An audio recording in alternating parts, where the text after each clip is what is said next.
Good morning, this is Gracie Opulanza and I'm talking about Switzerland, which I was there a couple of weeks ago.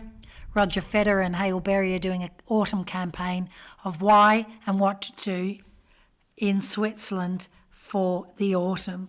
And this is just a snippet of why I love Switzerland. Give you a background, I've reviewed 400 hotels across the globe, Australia, Southeast Asia, Europe.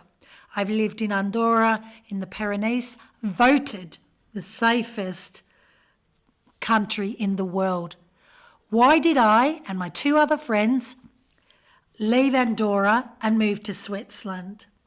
What is it about Switzerland with its education? Why do 1 in 4 people in Switzerland are not Swiss? How have digital nomads and people around the globe integrated into the Swiss culture?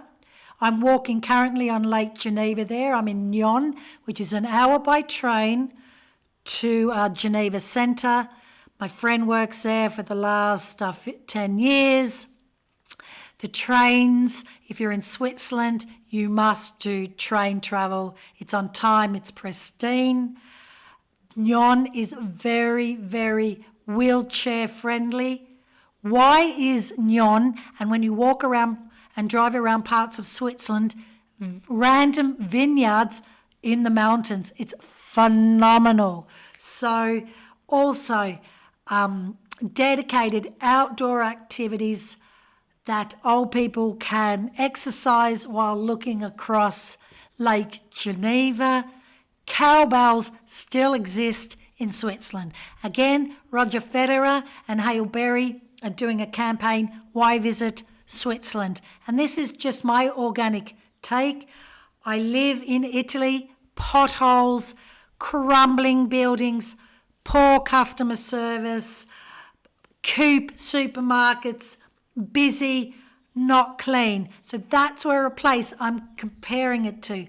I lived in Andorra in the mountains for 11 years in the Pyrenees. I know elite skiing. I know wealthy people. Why are people leaving Andorra to live in Switzerland? 1 in 4 people are not from Switzerland. It's clean, clean, clean, spotless. The water is like tap water. The lake's refreshing. The activities are wonderful. There are lakes where it says, during the summer, are you ready for it? Because I live in Italy, dog obsessed, no dogs allowed. So for me, that ticks as boxes because we're in a world where there's so many animals, whether it's Southeast Asia. Italy is absolutely crazy for dogs. Even Andorra, dogs in prams, dogs when I get a manicure and pedicure, dogs in shopping trolleys in Italy. I didn't have that at all in Switzerland. Now, can you see I'm in a train, a 120-year-old train. I'm going to the gorgeous town of Leysin. I'm not sure if I'm pronouncing that well. And they've currently got a deal because it's 120 years old, €30 train ride up to the mountains to the rotating restaurant, including a lunch and a drink. Fantastic, well worth doing. Gorgeous steep train, no graffiti, spotless. And it's where my husband skied for many years as a child. And it still looks the same and it's really gorgeous. And Bern, oh my goodness, UNESCO. I only went there for a day, did it too quick. I will be returning. You can kayak down the rivers, endless boutiques. I mean, high streets in the UK now are just, dead. So gorgeous, really interesting shops, charity shops, vintage shops, beautiful food, supermarket for those that are on a budget, clean chairs, nothing dirty, sparkling wine, fantastic. When I was in Lausanne, there is a restaurant that has fantastic views. Try Switzerland sparkling wine, very famous for it. I live in Tuscany. I live amongst vineyards and olive trees, and you can't compare the two.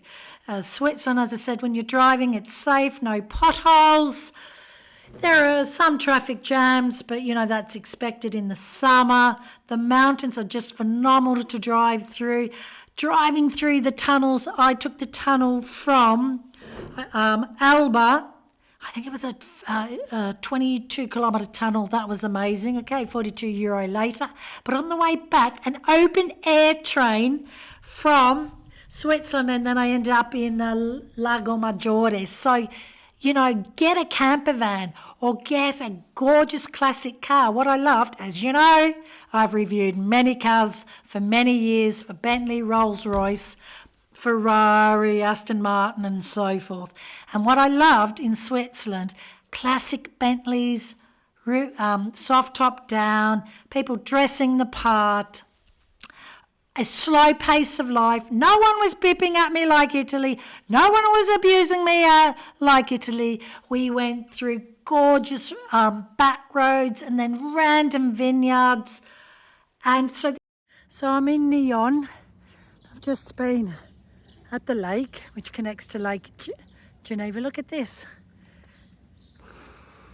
Oh, golly, beautiful flowers that I have in Tuscany.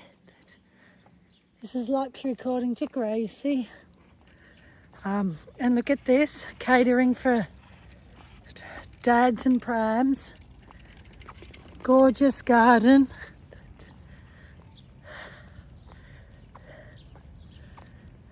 And I'm heading to the castle. Look at this. Now, what's very common around Switzerland, that they just have these random vineyards. That any space they put vineyards, which is fantastic. Look at this, the white grape. And Switzerland does fantastic white wine. I'm a big fan of white wine.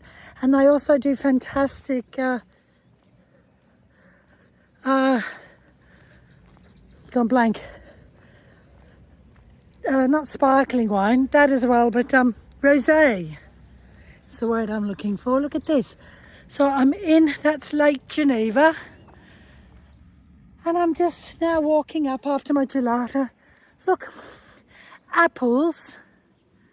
And then I'm just walking to the high street, Nyon, and I'm just walking. This is the pathway to the lift, to the castle. Look at the feng shui here. As I said, they just plant vineyards anywhere there's space. Whether it's Leysin, Lucerne, Nyon, Geneva. It's fantastic because obviously land is money. Oh, gorgeous.